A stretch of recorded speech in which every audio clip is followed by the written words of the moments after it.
ਜਿਸ ਵੀ ਸਰੋਤੇ ਦਾ ਉਹ ਸਵਾਲ ਸੀ ਮੈਂ ਪਹਿਲਾਂ ਉਹ ਜਵਾਬ ਦੇ ਦਿਆਂ, ਕਿਉਂਕਿ ਉਹ ਸਵਾਲ ਬਹੁਤ ਡਿਟੇਲ ਆਉਣ ਵਾਲਾ ਸੀ, ਪਰ ਅਜੇ ਬਹੁਤ ਕਾਫੀ ਲੰਬੇ ਸਮੇਂ ਤੱਕ ਆਉਣਾ ਸੀ। ਪਰ ਕਿਉਂਕਿ ਉਹਨਾਂ ਦਾ ਸਵਾਲ ਹੈ, ਉਹਨਾਂ ਦਾ ਸ਼ੰਕਾ ਹੋਏਗਾ, ਸੋ ਮੈਂ ਉਸ ਨੂੰ ਪਹਿਲਾਂ ਲੈ ਕੇ ਤੁਰ ਰਿਹਾ ਹਾਂ। ਸੋ ਚੀਮਾ ਸਾਹਿਬ, ਗੁਰਬਾਣੀ ਦਾ ਇੱਕ ਵਾਕਿਆ ਹੈ, ਬੁਰਾ ਭਲਾ ਕਹੋ ਕਿਸ ਕੋ ਕਹੀਏ, ਸਗਲੇ ਜੀ ਤੁਮਾਰੇ ਜੀਓ। ਕਿਹਨੂੰ ਗਲਤ ਕਹੀਏ ਤੇ ਕਿਹਨੂੰ ਠੀਕ ਕਹੀਏ? ਆਦਮੀ ਤੇ ਔਰਤ ਦੋ ਇਹ ਜੁਜ਼ ਹਨ ਜਿਹੜੇ ਇਸ ਨਵ ਜੀਵਨ ਨੂੰ ਪੈਦਾ ਕਰਦੇ ਹਨ, ਔਰ ਇਹਦੇ ਵਿੱਚ ਕੋਈ ਇੱਕ ਦੋਸ਼ੀ ਨਹੀਂ, ਦੋਹਾਂ ਵਿੱਚੋਂ ਕੋਈ ਵੀ ਦੋਸ਼ੀ ਹੋ ਸਕਦਾ ਹੈ। ਮਸਕੂਲਰ ਡਿਸਟ੍ਰੋਫੀ ਦੀ ਗੱਲ ਅਸੀਂ ਕਰ ਰਹੇ ਹਾਂ। ਮਾਸਪੇਸ਼ੀਆਂ ਜਦੋਂ ਸਹੀ ਤਰ੍ਹਾਂ ਨਹੀਂ ਕੰਮ ਕਰਦੀਆਂ, ਜਿਨ੍ਹਾਂ ਨੇ ਸਾਰੇ ਸਰੀਰ ਦੇ ਫੰਕਸ਼ਨ ਨੂੰ ਕੈਰੀ ਔਨ ਕਰਨਾ, ਜਿਹੜੀਆਂ ਸਾਡੀਆਂ ਹੱਡੀਆਂ ਨੇ ਨਾ, ਹੱਡੀਆਂ ਦਾ ਕੰਮ ਹੈ ਢਾਂਚਾ ਖੜਾ ਕਰਨਾ, ਔਰ ਉਸ ਢਾਂਚੇ ਨੂੰ ਮੋੜਨਾ, ਚਲਾਉਣਾ, ਇਹ ਸਾਰਾ ਮਾਸਪੇਸ਼ੀਆਂ ਦਾ ਕੰਮ ਹੈ। ਔਰ ਮਾਸਪੇਸ਼ੀਆਂ ਦੇ ਵਿੱਚ ਕੀ ਹਾਲਾਤ ਹੈ, ਕਿਸ ਤਰ੍ਹਾਂ ਹੈ, ਕੋਈ ਚੀਜ਼ ਵੱਧ ਹੈ ਘੱਟ ਹੈ, ਉਸ ਨੂੰ ਮਹਿਸੂਸ ਕਰਨਾ, ਦਰਦ ਮਹਿਸੂਸ ਕਰਨਾ, ਉਹ ਨਰਵਸ ਸਿਸਟਮ ਦਾ ਕੰਮ ਹੈ। ਸੋ ਮਤਲਬ ਇੰਨੀਆਂ ਸਾਰੀਆਂ ਗੱਲਾਂ ਇਸ ਮਸਕੂਲਰ ਡਿਸਟ੍ਰੋਫੀ ਦੇ ਵਿੱਚ ਆ ਜਾਂਦੀਆਂ ਨੇ। ਭਾਵ ਕੀ ਹੈ ਵੀ ਜੇ ਅਸੀਂ ਰੱਸਾ ਵੱਟੀਏ ਤੇ ਰੱਸਾ ਵੱਟ ਕੇ ਮੈਂ ਪੰਜਾਬੀ ਬੋਲੀ 'ਚ ਸਮਝਾਉਣ ਦੀ ਕੋਸ਼ਿਸ਼ ਕਰ ਰਿਹਾ ਵੀ ਇਹ ਡਿਸਟ੍ਰੋਫੀ ਹੈ ਕੀ। ਰੱਸੇ ਦੇ ਵਿੱਚ ਅਲੱਗ-ਅਲੱਗ ਤਰ੍ਹਾਂ ਦੀਆਂ ਤੰਦਾਂ ਆਉਂਦੀਆਂ ਨੇ ਤੇ ਉਹਨੂੰ ਵੱਟ ਕੇ ਫਿਰ ਅਸੀਂ ਇਕੱਠਾ ਇੱਕ ਮੋਟਾ ਰੱਸਾ ਵੱਟਦੇ ਹਾਂ, ਜਿਵੇਂ ਆਮ ਅਸੀਂ ਗੁੱਤ ਕਰਦੇ ਹਾਂ ਤੇ ਉਹਦੇ 'ਚ 3 ਪੁੜ ਲੈ ਕੇ ਤੇ ਅਲੱਗ-ਅਲੱਗ ਅਸੀਂ ਉਹਨਾਂ ਨੂੰ ਬੰਨ੍ਹਦੇ ਹਾਂ। ਪਰ ਜੇ ਇਹਨਾਂ ਪੁੜਾਂ ਦੇ ਵਿੱਚ ਆਉਣ ਵਾਲੇ ਵਾਲ ਜਾਂ ਰੱਸੇ ਦੇ ਵਿੱਚ ਵਲੀ ਜਾਣ ਵਾਲੀ ਉਹ ਸਣ ਜਿਹੜੀ ਹੈ ਉਹ ਬੋਦੀ ਹੋਵੇ, ਉਹ ਟੁੱਟੀ ਹੋਵੇ, ਉਹ ਪੂਰੀ ਸਖਤ ਨਾ ਹੋਵੇ, ਤਾਂ ਤੁਸੀਂ ਅੰਦਾਜ਼ਾ ਲਾ ਸਕਦੇ ਹੋ ਕਿ ਉਸ ਜਿਹੜਾ ਰੱਸਾ ਹੈ ਉਹਦੇ ਵਿੱਚ ਕਿੰਨੀ ਕੁ ਤਾਕਤ ਆਏਗੀ। ਬਿਲਕੁਲ ਸਧਾਰਨ ਸਮਝਣ ਵਾਲੀ ਗੱਲ ਹੈ ਕਿ ਇਹ ਮਸਕੂਲਰ ਡਿਸਟ੍ਰੋਫੀ ਦੇ ਵਿੱਚ ਮਾਸਪੇਸ਼ੀਆਂ ਦੀਆਂ ਉਹ ਜਿਹੜੀਆਂ ਤੰਦਾਂ ਹਨ ਉਹ ਪੂਰੀ ਤਰ੍ਹਾਂ ਕੰਮ ਨਹੀਂ ਕਰ ਰਹੀਆਂ, ਪੂਰੀ ਤਰ੍ਹਾਂ ਉਹਨਾਂ ਦੇ ਵਿੱਚ ਉਹ ਤਾਕਤ ਨਹੀਂ ਹੁੰਦੀ, ਜਿਸ ਕਰਕੇ ਇਹ ਮਸਕੂਲਰ ਡਿਸਟ੍ਰੋਫੀ ਵਰਗੇ ਡਾਇਗਨੋਸਿਸ ਹੁੰਦੇ ਆ। ਹੁਣ ਆਓ ਭਈ ਇਹ ਸ਼ੁਰੂ ਕਿਉਂ ਹੁੰਦਾ ਹੈ ਜੀਵਨ ਦੇ ਵਿੱਚ, ਕਿਸੇ ਵੀ ਮਨੁੱਖੀ ਸਰੀਰ ਦੇ ਵਿੱਚ ਇਹ ਗੱਲ ਹੁੰਦੀ ਕਿਉਂ ਹੈ? ਸ਼ੁਰੂਆਤ ਦੇ ਵਿੱਚ ਜਦੋਂ ਜੀਵਨ ਦੀ ਉਤਪਤੀ ਦੀ ਗੱਲ ਕੀਤੀ ਸੀ ਤੇ ਅਸੀਂ ਇਹ ਕਿਹਾ ਸੀ ਭਈ ਇਸ ਨੂੰ ਚਲਾਉਣ ਵਾਲੇ ਦੋ ਚੀਜ਼ ਆ, ਇੱਕ ਆਦਮੀ ਹੈ ਤੇ ਇੱਕ ਔਰਤ ਆ। ਆਦਮੀ ਵੱਲੋਂ ਸਪਰਮ ਆਉਂਦਾ ਹੈ, ਔਰਤ ਵੱਲੋਂ ਓਵਮ ਆਉਂਦਾ ਹੈ। ਆਦਮੀ ਦੇ ਸਪਰਮ ਦੇ ਵਿੱਚ X ਤੇ Y ਕ੍ਰੋਮੋਜ਼ੋਮਸ ਹੁੰਦੇ ਨੇ, ਔਰਤ ਦੇ ਜਿਹੜਾ ਐਗ ਹੈਗਾ, ਓਵਮ ਹੈਗਾ, ਉਹਦੇ ਵਿੱਚ X ਤੇ X ਕ੍ਰੋਮੋਜ਼ੋਮਸ ਹੁੰਦੇ ਆ। ਕ੍ਰੋਮੋਜ਼ੋਮਸ ਦੇ ਵਿੱਚ ਇੱਕ ਅਸੀਂ ਸਪਰਮ ਦੀ ਜਦੋਂ ਪਰਿਭਾਸ਼ਾ ਦਿੱਤੀ ਸੀ ਤੇ ਉਹਦੇ ਵਿੱਚ ਦੱਸਿਆ ਸੀ ਵੀ ਇੱਕ ਤਾਂ ਉਹਦੇ ਅੱਗੇ ਪਾਸੇ ਤੀਰ ਹੈ ਤਿੱਖਾ, ਉਹਦਾ ਸਿਰ ਹੈ, ਹੈਡ ਹੈ, ਇੱਕ ਉਹਦੇ ਪਿਛੇ ਪਾਸੇ ਮਿਡਲ ਪੋਰਸ਼ਨ ਹੈ ਤੇ ਫਿਰ ਉਹਦੇ ਪਾਸੇ ਉਹਦੀ ਪੂਛ ਹੈਗੀ ਹੈ। ਜਿਹੜਾ ਮਿਡਲ ਪੋਰਸ਼ਨ ਹੈ ਜੀ, ਉਹਦੇ ਵਿੱਚ ਇੱਕ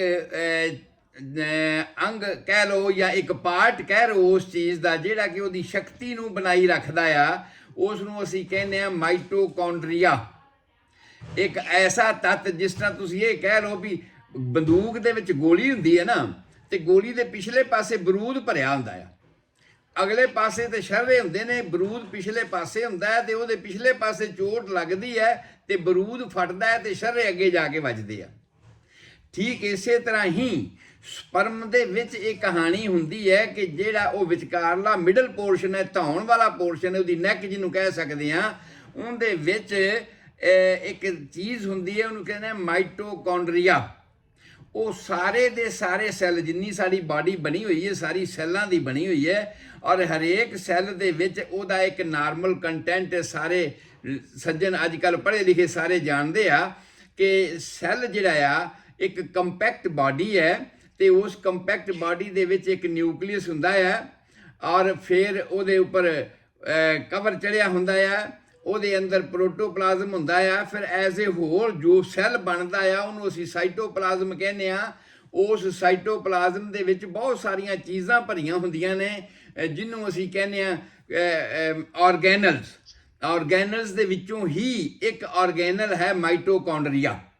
ਮਾਈਟੋਕੌਂਡਰੀਆ ਦਾ ਕੰਮ ਇਹ ਹੈ ਕਿ એનર્ਜੀ ਜਿਹੜੀ ਵੀ ਬਣ ਜਾਵੇ ਉਸ એનર્ਜੀ ਨੂੰ ਟਰਾਂਸਫਾਰਮਰ ਦੀ ਤਰ੍ਹਾਂ ਸਟੋਰ ਕਰਨਾ, ਔਰ ਉਸ એનર્ਜੀ ਨੂੰ ਜਿੱਥੇ ਜਿੱਥੇ ਜਿਵੇਂ ਬਿਜਲੀ ਦੇ ਟਰਾਂਸਫਾਰਮਰ ਹੁੰਦੇ ਨੇ ਤਾਂ ਉੱਥੋਂ ਬਿਜਲੀ ਕਿਹੜੇ ਪਾਸੇ ਛੱਡਣੀ ਹੈ ਕਿਹੜੇ ਪਾਸੇ ਬੰਦ ਕਰਨੀ ਅਸੀਂ ਕਰਦੇ ਹਾਂ, ਔਰ ਉਹ ਇੱਕ ਤਰ੍ਹਾਂ ਦਾ ਇਹ ਟਰਾਂਸਫਾਰਮਰ ਦਾ ਕੰਮ ਸੈੱਲ ਦੇ ਵਿੱਚ ਕਰਦੇ ਨੇ। ਸਪਰਮ ਦੇ ਉਸ ਨੈਕ ਵਾਲੇ ਏਰੀਏ ਦੇ ਵਿੱਚ ਹੁੰਦੇ ਨੇ, ਔਰ ਵੈਸੇ ਸਾਰੀ ਬਾਡੀ ਦੇ ਵਿੱਚ ਹੀ, ਕਿਉਂਕਿ ਸਾਰੇ ਬਾਡੀ ਦੇ ਵਿੱਚ ਹੀ ਤੇ ਉਹ ਸਾਰਾ ਫੰਕਸ਼ਨ ਹੁੰਦਾ ਸੈੱਲਾਂ ਦਾ ਹੁੰਦਾ ਹੀ ਹੈ। ਸੋ ਸਪਰਮ ਵੀ ਇੱਕ ਸੈੱਲ ਹੈਗਾ ਆ, ਜਿਸ ਕਰਕੇ ਉਹ ਜਿਹੜਾ ਮਾਈਟੋਕੌਂਡਰੀਆ ਹੈ ਜਿਹਨੇ ਉਸ ਜਿਹੜੀ ਅਸੀਂ ਖੁਰਾਕ ਖਾਧੀ ਜਿਹੜੀ ਸੈੱਲ ਦੇ ਵਿੱਚ ਗਈ ਉਹਦੇ ਵਿੱਚੋਂ ਜਿਹੜੀ એનર્ਜੀ ਬਣਨੀ ਸੀ ਉਸ એનર્ਜੀ ਦਾ ਸਟੋਰ ਹਾਊਸ ਮਾਈਟੋਕੌਂਡਰੀਆ ਹੈ, ਟਰਾਂਸਫਾਰਮਰ ਹੈ ਸਾਡਾ। ਔਰ ਉਸ ਟਰਾਂਸਫਾਰਮਰ ਦੇ ਵਿੱਚ ਅਗਰ ਡਿਫੈਕਟ ਆ ਜਾਵੇ ਤਾਂ ਉਹਦਾ ਕੰਟਰੋਲ ਲਾਸ ਹੋ ਜਾਵੇ ਤਾਂ ਉਹਦੇ ਨਾਲ ਅੱਗੇ ਬਣਨ ਵਾਲਾ ਜਿਹੜਾ ਸਟਰਕਚਰ ਹੈ, ਖਾਸ ਤੌਰ ਤੇ ਮਸਕੂਲਰ ਸਟਰਕਚਰ ਹੈ, ਉਹਦੀ ਬਣਤਰ ਪੂਰੀ ਨਹੀਂ ਬਣਦੀ। ਦੁਬਾਰਾ ਫਿਰ ਇੱਕ ਨਵੇਂ ਸਿਰੇ ਤੋਂ ਮੈਂ ਦੂਜੇ ਤਰੀਕੇ ਨਾਲ ਸਮਝਾਵਾਂ ਕਿ ਆਦਮੀ ਵਾਲੇ ਪਾਸਿਓਂ ਆਉਣ ਵਾਲੇ ਜੀਨਸ ਜਿਹੜੇ ਹਨ ਉਹ X ਤੇ Y ਹਨ, ਔਰਤ ਵੱਲੋਂ ਆਉਣ ਵਾਲੇ X ਤੇ X ਹਨ।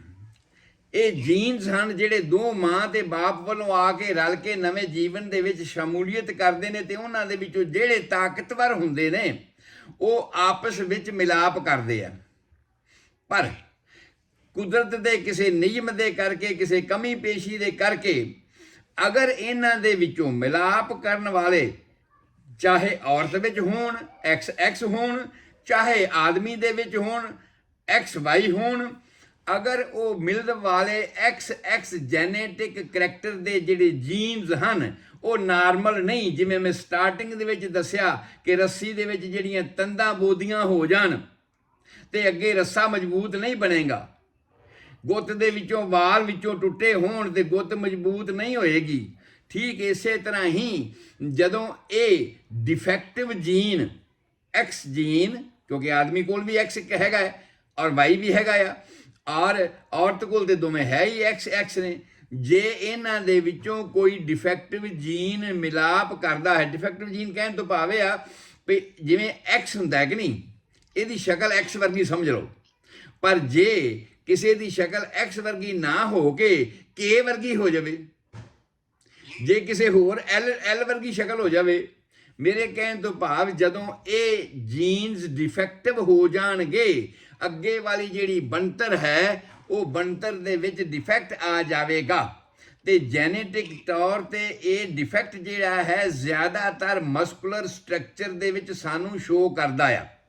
ਵੈਸੇ ਸਾਰੇ ਸਿਸਟਮਾਂ ਦੇ ਵਿੱਚ ਇਹਦਾ ਇਫੈਕਟ ਹੁੰਦਾ ਆ, ਪਰ ਜ਼ਿਆਦਾਤਰ ਇਹਦੀ ਸਟਾਰਟਿੰਗ ਜਿਹੜੀ ਸਾਨੂੰ ਹੁੰਦੀ ਹੈ, ਕਿਉਂਕਿ ਸਾਰੇ ਫੰਕਸ਼ਨ ਤਾਂ ਜੇ ਹਾਰਟ ਦਾ ਫੰਕਸ਼ਨ ਹੋਣਾ ਹੈ ਤੇ ਤਾਂ ਵੀ ਉਹਦੇ ਮਸਲ ਕਰਕੇ ਹੋਣਾ ਹੈ, ਫੇਫੜਿਆਂ ਦਾ ਫੰਕਸ਼ਨ ਹੋਣਾ ਆ ਤਾਂ ਵੀ ਮਸਲ ਦੇ ਕਰਕੇ ਹੋਣਾ ਆ, ਪਸਲੀਆਂ ਤਾਂ ਸਿਰਫ ਉਹਨੂੰ ਪਿੰਜਰਾ ਬਣਾਉਣ ਵਾਸਤੇ ਹੀ ਨੇ, ਹੱਡੀਆਂ ਤਾਂ ਸਿਰਫ ਇੱਕ ਢਾਂਚਾ ਖੜਾ ਕਰਨ ਵਾਸਤੇ ਹੀ ਨੇ, ਮਾਸਪੇਸ਼ੀਆਂ ਨੇ ਜਿਨ੍ਹਾਂ ਨੇ ਹਰ ਅੰਗ ਨੂੰ ਚੱਲਣ ਵਾਸਤੇ ਕਾਰਵਾਈ ਕਰਨੀ ਹੈ, ਤੇ ਜੇ ਉਹ ਹਰ ਅੰਗ ਦੀਆਂ ਕਾਰਵਾਈ ਕਰਨ ਵਾਲੀਆਂ ਮਾਸਪੇਸ਼ੀਆਂ ਹੀ ਕਮਜ਼ੋਰ ਹੋਈਆਂ ਜਾਂ ਵਿੱਚੋਂ ਸਾਰੀਆਂ ਨਹੀਂ, ਸਾਰੀਆਂ ਰੱਸੀਆਂ ਠੀਕ ਨੇ, ਵਿੱਚੋਂ 2-4 ਰੱਸੀਆਂ ਢਿੱਲੀਆਂ ਹੋ ਜਾਣ ਜਾਂ ਛੋਟੀਆਂ ਹੋ ਜਾਣ ਤੇ ਉਹ ਫਿਰ ਕੱਸਿਆ ਜਾ। ਇੱਕ ਹੋਰ ਛੋਟੀ ਜਿਹੀ ਐਗਜ਼ਾਮਪਲ ਮੈਂ ਦਿਆਂ, ਬੜਾ ਆਸਾਨ ਹੋਏਗਾ।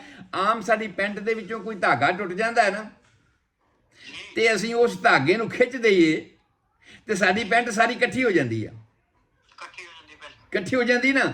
ਠੀਕ ਇਸੇ ਤਰ੍ਹਾਂ ਹੀ ਜਦੋਂ ਸਟਰਕਚਰ ਸਾਡੀ ਬਾਡੀ ਦੀ ਫਾਰਮੇਸ਼ਨ ਦੇ ਵਿੱਚ ਕੋਈ ਇਸੇ ਤਰ੍ਹਾਂ ਦੀ ਤੰਦੀ ਛੋਟੀ ਰਹਿ ਗਈ, ਟੁੱਟ ਗਈ, ਪੂਰੀ ਉਹਦੇ 'ਚ ਉਹਦੀ ਜਿਹੜੀ ਪਾਵਰ ਹੈ ਉਹ ਨਹੀਂ ਆ ਸਕੀ, ਤੇ ਉਸ ਹਾਲਾਤ ਵਿੱਚ ਜਿਹੜੀ ਕੰਡੀਸ਼ਨ ਪੈਦਾ ਹੁੰਦੀ ਹੈ ਉਸ ਨੂੰ ਅਸੀਂ ਕਹਿੰਦੇ ਹਾਂ ਮਸਕੂਲਰ ਡਿਸਟ੍ਰਾਫੀ।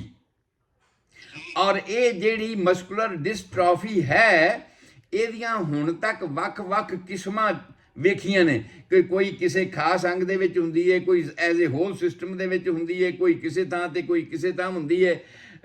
ਡਚਨੇ ਟਾਈਪ ਇੱਕ ਐਸੀ ਹੈਗੀ ਹੈ ਜਿਹੜੀ ਯੰਗ ਏਜ ਦੇ ਵਿੱਚ ਸਾਨੂੰ ਮਿਲਦੀ ਹੈ ਤੇ ਜਿਹੜੀ ਬਹੁਤ ਜ਼ਿਆਦਾ ਸਾਡੇ ਅੰਗਾਂ ਨੂੰ ਪ੍ਰਭਾਵਿਤ ਕਰਦੀ ਹੈ, ਔਰ ਉਹਦੇ ਵਿੱਚ ਆਮ ਤੌਰ ਤੇ ਨਿਸ਼ਾਨੀਆਂ ਕੀ ਹੁੰਦੀਆਂ, ਹਾਲਾਂਕਿ ਇਹ ਜਿਹੜੀ ਬਿਮਾਰੀ ਹੈ ਕਿਉਂਕਿ ਜੈਨੇਟਿਕ ਕਰੈਕਟਰ ਦੀ ਹੈ।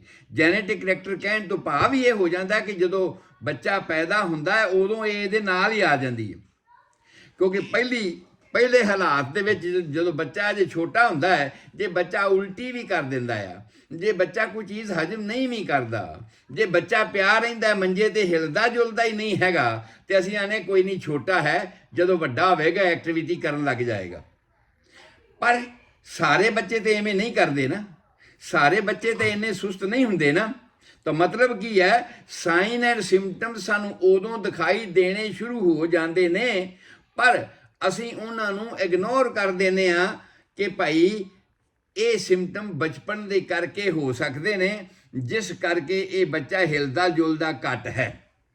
ਜਦੋਂ ਥੋੜਾ ਜਿਹਾ ਬੱਚਾ, ਅਸੀਂ ਕੱਲ ਕੀਤੀ ਸੀ ਕਿ ਬੱਚਾ ਜਦੋਂ 8 ਤੋਂ 11 ਮਹੀਨਿਆਂ ਦਾ ਹੋਵੇ ਤੇ ਤੁਰਨ ਲੱਗ ਪੈਂਦਾ ਹੈ।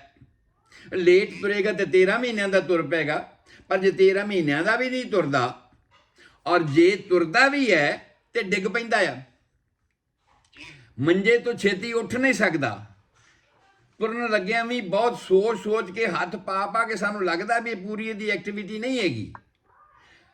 ਉਸ ਐਕਟੀਵਿਟੀ ਨੂੰ ਅਸੀਂ ਉਸ ਉਮਰ ਦੇ ਵਿੱਚ ਆ ਕੇ ਆਮ ਤੌਰ ਤੇ ਮਹਿਸੂਸ ਕਰ ਸਕਦੇ ਹਾਂ ਕਿ ਇਸ ਹਾਲਾਤ ਦੇ ਵਿੱਚ ਇਸ ਬੱਚੇ 'ਚ ਕੋਈ ਨਾ ਕੋਈ ਕਮੀ ਹੁੰਦੀ ਹੈ। ਆਪਣੇ ਪਿੰਡਾਂ 'ਚ ਇੱਕ ਤੁਸੀਂ ਸੁਣਿਆ, ਕਈ ਲੋਕਾਂ ਨੇ ਨਾਂ ਰੱਖੇ ਹੁੰਦੇ ਨੇ, ਪੱਬੀ ਹੈ ਫਲਾਣਾ, ਜਿਹੜੇ ਪੱਬ ਦੇ ਉੱਪਰ ਤੁਰਦੇ ਨੇ, ਅੱਡੀ ਥੱਲੇ ਹੀ ਨਹੀਂ ਲਾਉਂਦੇ। ਅਸੀਂ ਇਹ ਸਮਝਦੇ ਹਾਂ ਕਿ ਸ਼ਾਇਦ ਉਹਦੀ ਆਦਤ ਆ, ਵੀ ਇਹ ਆਦਤ ਕਰਕੇ ਐਸਾ ਕਰਦਾ। ਨਹੀਂ, ਆਦਤ ਕਰਕੇ ਨਹੀਂ ਚੀਮਾ ਸਾਹਿਬ, ਇਹ ਜਿਹੜੀ ਕੰਡੀਸ਼ਨ ਹੈਗੀ ਹੈ ਇਹ ਮਾਸਪੇਸ਼ੀਆਂ ਦੇ ਸਟ੍ਰੈਚ ਹੋਣ ਕਰਕੇ ਹੁੰਦੀ ਹੈ। ਖਾਸ ਤੌਰ ਤੇ ਜਿਹੜੀਆਂ ਕਾਫ ਮਾਸਪੇਸ਼ੀਆਂ ਹਨ, ਜਿਹੜੀਆਂ ਗੋਡੇ ਤੋਂ ਹੇਠਾਂ ਗਿੱਟੇ ਦੇ ਵਿਚਕਾਰ ਸਾਡੀ ਲੱਤ ਦੇ ਵਿੱਚ ਪਿਛਲੇ ਪਾਸੇ ਮਾਸਪੇਸ਼ੀਆਂ ਹੁੰਦੀਆਂ ਨੇ, ਉਹਨਾਂ ਨੂੰ ਅਸੀਂ ਕਾਫ ਮਸਲਸ ਕਹਿੰਦੇ ਹਾਂ, ਖੁੱਚ ਕਹਿੰਦੇ ਹਾਂ। ਉਸ ਜਿਹੜੀ ਖੁੱਚ ਦੀਆਂ ਮਾਸਪੇਸ਼ੀਆਂ ਨੇ ਉਹਨਾਂ ਦੇ ਵਿੱਚ ਸਟ੍ਰੈਚਿੰਗ ਆ ਜਾਂਦੀ, ਉਹ ਛੋਟੀਆਂ ਹੋ ਜਾਂਦੀਆਂ ਨੇ, ਵਿੱਚੋਂ ਕੁਝ ਇੱਕ ਮਾਸਪੇਸ਼ੀਆਂ ਛੋਟੀਆਂ ਹੋ ਗਈਆਂ ਤੇ ਉਹਨੇ ਪੱਬ ਅੱਗੇ ਲੱਗੂਗਾ, ਹੇਠਾਂ ਅੱਡੀ ਲੱਗਣ ਹੀ ਨਹੀਂ ਦੇਣੀ। ਤੇ ਜੇ ਅੱਡੀ ਅੱਗੇ ਨਹੀਂ ਲੱਗਣੀ, ਤੁਸੀਂ ਤੁਰਨਾ ਹੈ ਤੇ ਇਹ ਲੱਗੇਗਾ ਵੀ ਪੱਬਾਂ ਦੇ ਉੱਪਰ ਹੀ ਤੁਰਿਆ ਜਾ ਰਿਹਾ। ਅਸੀਂ ਉਹਦਾ ਨਾਂ ਪੱਬੀ ਰੱਖ ਦਿੰਦੇ ਹਾਂ ਵੀ ਇਹ ਤੇ ਪੱਬੀ ਇਸ ਤਰ੍ਹਾਂ ਤੁਰਦਾ ਹੈ। ਔਰ ਜਦੋਂ ਯੰਗ ਏਜ ਦੇ ਵਿੱਚ ਅਗਰ ਇਹ ਤਕਲੀਫ ਘੱਟ ਹੋਵੇ, ਬਹੁਤੀ ਜ਼ਿਆਦਾ ਨਾ ਹੋਵੇ, ਤੇ ਉਹ ਆਦਮੀ ਇਸ ਗੱਲ ਨੂੰ ਮਹਿਸੂਸ ਨਹੀਂ ਕਰਦਾ ਵੀ ਮੈਨੂੰ ਕੋਈ ਤਕਲੀਫ ਹੈਗੀ ਹੈ। ਪਰ ਤਕਲੀਫ ਜਿਹੜੇ ਵੀ ਬੰਦੇ ਇਸੇ ਤਰ੍ਹਾਂ ਕੋਈ ਵੀ ਗੱਲ, ਕੋਈ ਵੀ ਐਕਸ਼ਨ ਜਿਹੜਾ ਹੁੰਦਾ ਨਾ ਅਚਨਚੇਤ ਸਾਡਾ ਹੁੰਦਾ ਆ ਨਾ, ਉਹ ਕਿਸੇ ਨਾ ਕਿਸੇ ਕਾਰਨ ਕਰਕੇ ਹੁੰਦਾ ਆ।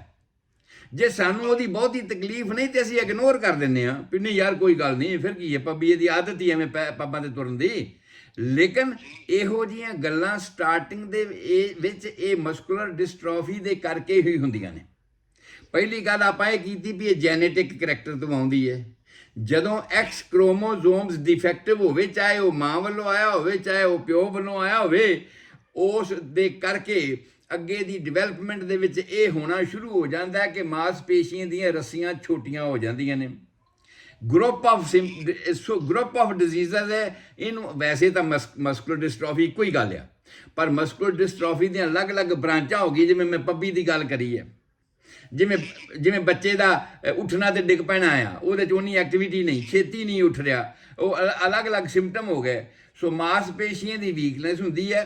ਦੂਜੀ ਗੱਲ, ਜਿਹੜੇ ਬੱਚੇ ਆਮ ਤੌਰ ਤੇ ਜਦੋਂ ਉਹ ਖੜੇ ਹੋਣੇ ਸ਼ੁਰੂ ਹੁੰਦੇ ਨੇ ਤੇ ਉਹਨਾਂ ਦੀ ਧੌਣ ਇੱਕਦਮ ਖਿੱਚੀ ਰਹਿੰਦੀ, ਜਿਵੇਂ ਕਿਸੇ ਨੂੰ ਬਹੁਤ ਔਖਿਆਈ ਦੇ ਨਾਲ ਸਿਰ ਨੂੰ ਚੁੱਕਣਾ ਹੁੰਦਾ ਨਾ ਤੇ ਜ਼ੋਰ ਲਾ ਕੇ। ਹਾਲਾਂਕਿ ਨਾਰਮਲ ਤੌਰ ਤੇ ਅਸੀਂ ਆਪਾਂ ਹੁਣ ਵੇਖੋ ਨਾ ਕਰਦੇ ਹਾਂ ਤੇ ਸਾਡਾ ਕੋਈ ਧੌਣ ਦੀਆਂ ਮਾਸਪੇਸ਼ੀਆਂ ਖਿੱਚੀਆਂ ਹੋਈਆਂ ਤਾਂ ਨਹੀਂ ਨਾ ਹੈਗੀਆਂ, ਨਾਰਮਲ ਨੇ। ਅਸੀਂ ਸਿਰ ਨੂੰ ਚੁੱਕਿਆ ਹੋਇਆ ਤੇ ਨਾਰਮਲ ਮਾਸਪੇਸ਼ੀਆਂ ਨੇ। ਪਰ ਜਦੋਂ ਕਿਸੇ ਨੂੰ ਮਸਕੂਲਰ ਡਿਸਟ੍ਰੋਫੀ ਵਾਲੇ ਸਿੰਪਟਮ ਹੋਣ ਤੇ ਉਸ ਬੱਚੇ ਦੀ ਜਿਹੜੀ ਕੰਡੀਸ਼ਨ ਇਹ ਹੁੰਦੀ ਹੈ ਕਿ ਉਹਦੀ ਧੌਣ ਜਿਹੜੀ ਹੈ ਉਹ ਐ ਮਾਸਪੇਸ਼ੀਆਂ ਖਿੱਚੀਆਂ ਹੁੰਦੀਆਂ ਨੇ ਜਿਵੇਂ ਜ਼ੋਰ ਲਾ ਕੇ ਸਿਰ ਨੂੰ ਚੁੱਕਿਆ ਹੁੰਦਾ ਹੈ। ਚਿਹਰੇ ਦੀਆਂ ਮਾਸਪੇਸ਼ੀਆਂ ਉਹਦੀਆਂ ਖਿੱਚੀਆਂ ਜਾਂਦੀਆਂ ਨੇ, ਗੱਲਾਂ ਵਾਲੇ ਪਾਸੇ ਨੂੰ ਖਿੱਚੀਆਂ ਜਾਂਦੀਆਂ ਨੇ, ਉੱਪਰੋਂ ਐਂ ਲੱਗਦਾ ਜਿਵੇਂ ਮਾਸ ਖਿੱਚਿਆ ਹੁੰਦਾ ਨੱਕ ਦੇ ਕੋਲੋਂ ਪਿੱਛੇ ਨੂੰ। ਇਹ ਪਿਕਚਰ, ਇਹ ਤਸਵੀਰ ਮੈਂ ਦੱਸ ਰਿਹਾ ਹਾਂ ਕਿ ਉਹਦੀ ਕਿਸ ਤਰ੍ਹਾਂ ਦੀ ਹੋਵੇਗੀ। ਸੋ ਪਾਵਰਲੈਸਨੈਸ ਮਸਲ ਦੇ ਵਿੱਚ ਹੋਏਗੀ, ਮਸਲ ਵੀਕਨੈਸ ਹੈਗੀ ਹੈ, ਉੱਠਣ ਬੈਠਣ ਦੇ ਵਿੱਚ ਦਿੱਕਤ ਹੋਣੀ ਸ਼ੁਰੂ ਹੋ ਜਾਏਗੀ। ਬੱਚੇ ਆਮ ਤੌਰ ਤੇ ਕੋਈ ਵੀ ਚੀਜ਼ ਸਵਾਲੋ ਕਰਨ ਦੇ ਵਿੱਚ, ਛੋਟੇ ਬੱਚਿਆਂ ਨੂੰ ਅੰਦਰ ਲੰਘਾਉਣ ਦੇ ਵਿੱਚ ਦਿੱਕਤ ਹੋਏਗੀ, ਉਲਟੀ ਆ ਜਾਏਗੀ। ਦੁੱਧ ਸੁੱਟਣਾ ਆਮ ਤੌਰ ਤੇ ਸਮਝਦੇ ਹਾਂ ਕਿ ਬੱਚੇ ਨੂੰ ਜ਼ਿਆਦਾ ਦੁੱਧ ਪਿਆ ਦਿੱਤਾ ਹੈ ਜਾਂ ਬੱਚੇ 'ਚ ਕੋਈ ਛੋਟਾ ਮੋਟਾ ਨੁਕਸ ਆ ਗਿਆ ਹਾਜ਼ਮੇ ਦਾ ਤੇ ਇਸ ਕਰਕੇ ਹੋ ਗਿਆ ਹੈ। ਪਰ ਜੇ ਲਗਾਤਾਰ ਹੀ ਕਿਸੇ ਬੱਚੇ ਦੀ ਇਹ ਕੰਡੀਸ਼ਨ ਬਣੀ ਹੋਈ ਹੈ ਤਾਂ ਫਿਰ ਸਾਨੂੰ ਇਹ ਸੋਚਣ ਦੀ ਲੋੜ ਹੈ ਕਿ ਇਹਦੇ ਵਿੱਚ ਕੁਝ ਹੋਰ ਵੀ ਹੋ ਸਕਦਾ ਹੈ, ਹੋਰ ਵੀ ਹੋ ਸਕਦਾ ਹੈ। ਤੇ ਜਦੋਂ ਫਿਰ ਅਸੀਂ ਇਹ ਸੋਚਦੇ ਹਾਂ ਵੀ ਕੀ ਹੋ ਸਕਦਾ ਹੈ ਤਾਂ ਅਸੀਂ ਪਹੁੰਚਦੇ ਹਾਂ ਐਂਜ਼ਾਈਮਸ ਤੇ, ਕਿ ਦੁੱਧ ਨੂੰ ਹਜ਼ਮ ਕਰਨ ਵਾਲੇ ਐਂਜ਼ਾਈਮਸ ਕਿਹੜੇ ਨੇ। ਪੈਪਸਿਨ ਹੈ। ਇਹਦਾ ਮਤਲਬ ਜਦੋਂ ਅਸੀਂ ਡਾਕਟਰ ਕੋਲੇ ਜਾਂਦੇ ਹਾਂ ਤੇ ਡਾਕਟਰ ਚੈੱਕ ਕਰਦਾ ਤੇ ਪਤਾ ਲੱਗਦਾ ਹੈ ਇਹਦੇ ਐਂਜ਼ਾਈਮਸ ਨਾਰਮਲ ਹੀ ਨਹੀਂ ਬਣ ਰਹੇ, ਐਂਜ਼ਾਈਮਸ ਇਹਦੇ ਨਾਰਮਲ ਨਹੀਂ ਬਣ ਰਹੇ, ਜਿਸ ਕਰਕੇ ਇਹਦਾ ਦੁੱਧ ਹਜਮ ਨਹੀਂ ਹੋ ਰਿਹਾ। ਤੇ ਹੁਣ ਐਂਜ਼ਾਈਮ ਕਿਉਂ ਨਹੀਂ ਬਣ ਰਿਹਾ? ਜਿਨ੍ਹਾਂ ਚੀਜ਼ਾਂ ਨੇ ਬਣਾਉਣਾ ਹੈ ਵਿਚਾਰੀਆਂ ਉਹ ਹੀ ਵੀਕ ਨੇ, ਉਹ ਵੀਕ ਨੇ ਤੇ ਪੂਰੇ ਐਂਜ਼ਾਈਮਸ ਨਹੀਂ ਬਣ ਰਹੇ, ਜਿਸ ਕਰਕੇ ਐਸਾ ਹੋ ਰਿਹਾ ਹੈਗਾ ਆ। ਮਾਸਪੇਸ਼ੀਆਂ ਦੇ ਵਿੱਚ ਜਦੋਂ ਤੁਸੀਂ ਜ਼ਿਆਦਾ ਕੋਸ਼ਿਸ਼ ਕਰਕੇ ਤੁਰਨ ਦੀ ਕੋਸ਼ਿਸ਼ ਕਰਦੇ ਹੋ, ਉਸ ਵੇਲੇ ਮਾਸਪੇਸ਼ੀਆਂ ਵਿੱਚ ਦਰਦ ਹੋਣੀ ਸ਼ੁਰੂ ਹੋ ਜਾਂਦੀ ਹੈ, ਕਿਉਂਕਿ ਤੁਸੀਂ ਕੋਸ਼ਿਸ਼ ਕਰ ਰਹੇ ਹੋ, ਐਕਟੀਵਿਟੀ ਕਰ ਰਹੇ ਹੋ, ਤੇ ਉਸ ਵੇਲੇ ਉਹ ਐਕਟੀਵਿਟੀ ਦੇ ਕਾਬਲ ਨਹੀਂ ਹਨ ਮਾਸਪੇਸ਼ੀਆਂ, ਤੇ ਉਦੋਂ ਤੁਰਦਿਆਂ ਤੁਹਾਡੀਆਂ ਲੱਤਾਂ ਦੇ ਵਿੱਚ ਦਰਦ ਹੋਵੇਗੀ, ਕਾਫ ਮਸਲ ਦੇ ਵਿੱਚ ਦਰਦ ਹੋਣੀ ਸ਼ੁਰੂ ਹੋ ਜਾਏਗੀ, ਔਰ ਗਰੋਥ ਜਿਹੜੀ ਹੈ ਬੱਚੇ ਦੀ ਉਹ ਘੱਟ ਹੋਏਗੀ ਨਾਰਮਲ ਨਾਲੋਂ। ਆਮ ਅਸੀਂ ਗਰੋਥ ਨੂੰ ਮੈਜ਼ਰਮੈਂਟ ਕਰਦੇ ਹਾਂ ਨਾ, ਤੇ ਅਸੀਂ ਇੱਕ ਜੈਨੇਟਿਕ ਫੀਚਰ ਲੈਂਦੇ ਹਾਂ, ਮਾਂ ਦੀ ਉਮਰ ਮਾਂ ਦਾ ਕੱਦ ਕਿੰਨਾ, ਪਿਓ ਦਾ ਕੱਦ ਕਿੰਨਾ, ਐਜ਼ ਐਨ ਐਵਰੇਜ ਇੱਕ ਜੈਨੇਟਿਕ ਸਾਡਾ ਇੱਕ ਸਕੈਚ ਬਣਿਆ ਹੋਇਆ ਕਿ ਇਹ ਜਿਹੜਾ ਬੱਚਾ ਹੈ ਇਸ ਮਾਂ ਪਿਓ ਦਾ ਉਹਨੂੰ ਇੰਨੇ ਕੱਦ ਦਾ ਹੋਣਾ ਚਾਹੀਦਾ। ਪਰ ਜਦੋਂ ਸਾਡੇ ਉਸ ਕੈਟੇਗਰੀ ਦੇ ਵਿੱਚ ਉਹ ਫਿੱਟ ਨਹੀਂ ਬੈਠਦਾ ਤੇ ਸਾਨੂੰ ਸੋਚਣ ਦੀ ਲੋੜ ਪੈਂਦੀ ਹੈ ਵੀ ਕੀ ਇਹਦੇ ਗ੍ਰੈਂਡ ਪੇਰੈਂਟਸ ਤਾਂ ਉਹਨਾਂ ਵਿੱਚੋਂ ਤਾਂ ਨਹੀਂ ਕੋਈ ਇਹੋ ਜਿਹੀ ਕੰਡੀਸ਼ਨ ਹੈਗੀ। ਜਿਵੇਂ ਬਹੁਤ ਸਾਰੀਆਂ ਜੈਨੇਟਿਕ ਬਿਮਾਰੀ, ਜਿਵੇਂ ਡਾਇਬਟੀਜ਼ ਹੀ ਹੈਗੀ ਹੈ, ਸ਼ੂਗਰ ਦੀ ਬਿਮਾਰੀ ਹੀ ਹੈਗੀ ਹੈ, ਤੇ ਸਾਨੂੰ ਡਾਊਟ ਹੁੰਦਾ ਹੈ ਵੀ ਕੀ ਐਸਾ ਹੈ ਆਉਣ ਵਾਲਾ ਜਿਹੜਾ ਬੱਚਾ ਹੈ ਉਹ ਕਿਸੇ ਪੇਰੈਂਟਸ ਨੂੰ ਨਹੀਂ ਹੈਗੀ, ਤੇ ਹੋ ਸਕਦਾ ਪੇਰੈਂਟਸ ਦੇ ਪੇਰੈਂਟਸ ਨੂੰ ਕਿਸੇ ਨੂੰ ਐਸੀ ਗੱਲ ਹੋਵੇ, ਇਹੋ ਜਿਹਾ ਸੋਚਣ ਲੱਗ ਪੈਂਦੇ ਅਸੀਂ। ਪਰ ਜਦੋਂ ਸਾਨੂੰ ਇਹੋ ਜਿਹੀ ਕੋਈ ਕੰਡੀਸ਼ਨ ਹੀ ਨਾ ਦਿਸਦੀ ਹੋਵੇ, ਬਈ ਨਾ ਤੇ ਮਾਂ ਬਾਪ ਨੂੰ ਸ਼ੂਗਰ ਹੈ, ਨਾ ਇਹਦੇ ਨਾਨਾ ਨਾਨੀ ਦਾਦਾ ਦਾਦੀ ਨੂੰ ਕੋਈ ਸ਼ੂਗਰ ਹੈ, ਨਾ ਇਸ ਤਰ੍ਹਾਂ ਦੀ ਕੋਈ ਗੱਲ ਹੈ, ਬਾਵਜੂਦ ਇਸ ਦੇ ਵੀ ਕੁਝ ਐਸੇ ਸਿੰਪਟਮ ਆ ਰਹੇ ਹਨ, ਤਾਂ ਉਹਦਾ ਮਤਲਬ ਆ ਕਿ ਉਹਦੀਆਂ ਮਾਸਪੇਸ਼ੀਆਂ ਜਿਨ੍ਹਾਂ ਨੇ ਇਸ ਨਾਰਮਲ ਐਕਟੀਵਿਟੀ ਨੂੰ ਕੈਰੀ ਔਨ ਕਰਨਾ ਸੀਗਾ ਉਹ ਨਹੀਂ ਕਰ ਰਹੀਆਂ। ਬਹੁਤੇ ਸਿੰਪਟਮ ਮਸਕੂਲਰ ਡਿਸਟ੍ਰਾਫੀ ਦੇ ਬਹੁਤੇ ਸਿੰਪਟਮ ਸਾਨੂੰ ਟੀਨ ਏਜ ਵਿੱਚ ਆ ਕੇ ਮਿਲਦੇ ਨੇ। ਜਦੋਂ ਬੱਚਾ ਬਾਹਰ ਖੇਡਣਾ ਸ਼ੁਰੂ ਕਰ, ਜਦ ਤੱਕ ਤਾਂ ਮਾਂ-ਬਾਪ ਦੇ ਹਵਾਲੇ ਹੈ ਤੇ ਮਾਂ-ਬਾਪ ਲਾਡਾਂ 'ਚ ਇਸ ਗੱਲ ਨੂੰ ਥੋੜ੍ਹਾ ਜਿਹਾ ਲੈ ਲੈਂਦੇ ਨੇ ਤੇ ਇਸ ਗੱਲ ਨੂੰ ਬਹੁਤਾ ਗੌਰ ਨਹੀਂ ਕਰਦੇ ਵੀ ਮੇਰੇ ਬੱਚੇ 'ਚ ਕੋਈ ਨੁਕਸ ਹੋਊਗਾ। ਪਰ ਜਦੋਂ ਉਹ ਬੱਚਾ ਬਾਹਰ ਦੂਜੇ ਬੱਚਿਆਂ ਦੇ ਨਾਲ ਖੇਡਣ ਜਾਂਦਾ ਆ ਤੇ ਵਾਰ-ਵਾਰ ਡਿੱਗਦਾ ਆ, ਉੱਠਦਾ ਹੈ ਤੇ ਡਿੱਗਦਾ ਹੈ, ਫਿਰ ਉੱਠਿਆ ਵੀ ਨਹੀਂ ਜਾਂਦਾ ਛੇਤੀ। ਜਿਵੇਂ ਆਮ ਪੂਰੀ ਪਾਵਰ ਹੁੰਦੀ ਹੈ, ਜਿਵੇਂ ਨਵੀਂ ਕਾਰ ਹੋਵੇ ਨਾ ਉਹਦੀ ਸਪੀਡ ਇੱਕਦਮ ਫਟਾਫਟ ਪਿਕਅਪ ਕਰ ਲੈਂਦੀ ਹੈ, ਉਹ ਪਿਕਅਪ ਨਹੀਂ ਹੁੰਦੀ। ਉਹ ਪਿਕਅਪ ਨਾ ਹੋਣ ਕਰਕੇ ਸਾਨੂੰ ਇਸ ਗੱਲ ਤੋਂ ਪਤਾ ਲੱਗਦਾ ਵੀ ਜਦੋਂ ਉਹ ਟੀਨ ਏਜ ਵਿੱਚ ਪਹੁੰਚਦਾ ਆ, ਬਾਹਰ ਖੇਡਦਾ ਆ, ਬਾਹਰ ਦੇ ਬੱਚਿਆਂ ਦੀ ਜਿਹੜੀ ਆ ਉਹ ਐਕਟੀਵਿਟੀ ਵੇਖਦੇ ਹਾਂ ਅਸੀਂ, ਤੇ ਉਹਨਾਂ ਦੇ ਮੁਕਾਬਲੇ ਸਾਨੂੰ ਇਹ ਲੱਗਦਾ ਇਹ ਬਹੁਤ ਘੱਟ ਆ। ਉਸ ਤੋਂ ਬਾਅਦ ਖਾਸ ਤੌਰ ਤੇ ਕਿਉਂਕਿ ਮਾਸਪੇਸ਼ੀਆਂ ਜਿਹੜੀਆਂ ਨੇ ਇਹਦੇ ਵਿੱਚ ਖਿੱਚੀਆਂ ਜਾ ਰਹੀਆਂ ਨੇ, ਸਟ੍ਰੈਚ ਹੋ ਰਹੀਆਂ ਨੇ, ਸਟ੍ਰੈਚ ਹੋਣ ਦੇ ਕਰਕੇ ਜਿਹੜੀਆਂ ਜਿੱਥੇ ਜਿੱਥੇ ਉਹਦੀ ਮੂਵਮੈਂਟ ਹੋਣੀ ਚਾਹੀਦੀ ਹੈ ਉਹ ਮੂਵਮੈਂਟ ਨਹੀਂ ਹੁੰਦੀ। ਤੇ ਇੱਕ ਖਾਸ ਮੂਵਮੈਂਟ ਦੀ ਮੈਂ ਗੱਲ ਤੁਹਾਡੇ ਨਾਲ ਸਾਂਝੀ ਕਰਨ ਲੱਗਿਆ ਹਾਂ। ਬਈ ਸਾਡੀ ਛਾਤੀ ਦੇ ਬੈਕ ਸਾਈਡ ਤੇ ਇੱਕ ਹੱਡੀ ਲੱਗੀ ਹੈ, ਸਕੈਪੂਲਾ। ਵੈਸੇ ਤਾਂ ਇਹਨਾਂ ਨੇ ਜਿਵੇਂ ਜਿਵੇਂ ਸਮਾਂ ਆਉਣਾ ਹੈ ਮੈਂ ਹੱਡੀਆਂ ਦੀ ਬਣਤਰ, ਮਾਸਪੇਸ਼ੀਆਂ ਦੀ ਬਣਤਰ, ਕਿਹੜੀ ਮਾਸਪੇਸ਼ੀ ਕਿੱਥੋਂ ਚੱਲਦੀ ਹੈ, ਕਿੱਥੇ ਜਾਂਦੀ, ਉਹ ਸਾਰੀ ਡਿਟੇਲ ਆਪਣੇ ਪਾਠਕਾਂ ਨਾਲ ਸਾਂਝੀ ਕਰਦੇ ਜਾਵਾਂਗਾ, ਸੁਣਨ ਵਾਲਿਆਂ ਦੇ ਨਾਲ। ਪਰ ਇਹ ਕਿਉਂਕਿ ਸਵਾਲ ਵਿੱਚ ਆਇਆ ਤੇ ਮੈਨੂੰ ਦੱਸਣਾ ਪੈ ਰਿਹਾ ਕਿ ਜਿਹੜੀ ਸਾਡੀ ਛਾਤੀ ਹੈ ਨਾ, ਛਾਤੀ ਦੇ ਵਿੱਚ 4 ਮਸਲ ਨੇ, ਪੈਕਟੋਰਲਸ ਮੇਜਰ, ਪੈਕਟੋਰਲਸ ਮਾਈਨਰ, ਸਰਾਈਟਸ ਇੰਟੀਰੀਅਰ, ਸਬ ਸਕੈਪੂਲਰਸ। ਇਹ 4 ਮਾਸਪੇਸ਼ੀਆਂ ਨੇ। 4 ਮਾਸਪੇਸ਼ੀਆਂ ਨੇ ਪਸਲੀਆਂ ਦੇ ਉੱਪਰ ਲੱਗੀਆਂ ਹੋਈਆਂ ਨੇ, ਤੇ ਸਾਡਾ ਬਾਹਰ ਦਾ ਬ੍ਰੈਸਟ ਦਾ ਜਾਂ ਕੋਈ ਵੀ ਵੇਟ ਜਿਹੜਾ ਹੈਗਾ ਉਹ ਪਸਲੀਆਂ ਦੇ ਉੱਪਰ ਨਾ ਪਵੇ ਉਹਨੂੰ ਸੰਭਾਲਦੇ ਆ। ਔਰ ਸਾਹਮਣੇ ਪਾਸੇ ਸਾਡੀ ਹਸਲੀ ਜਿਹੜੀ ਹੱਡੀ ਜਾਂਦੀ ਸਟਰਨਮ, ਉਹਦੇ ਤੋਂ ਲੈ ਕੇ ਤੇ ਪਿਛਲੇ ਪਾਸੇ ਸਾਡੀ ਬੈਕ ਦੇ ਵਿੱਚ ਇੱਕ ਹੱਡੀ ਲੱਗੀ ਹੋਈ ਜਿਹਨੂੰ ਅਸੀਂ ਸਕੈਪੂਲਾ ਕਹਿੰਦੇ ਹਾਂ, ਸ਼ੋਲਡਰ ਬਲੇਡ ਵੀ ਕਹਿੰਦੇ ਹਾਂ। ਉਸ ਸ਼ੋਲਡਰ ਬਲੇਡ ਦੇ ਬਾਰਡਰ ਨਾਲ ਜਾ ਕੇ ਲੱਗਦੀ ਆ।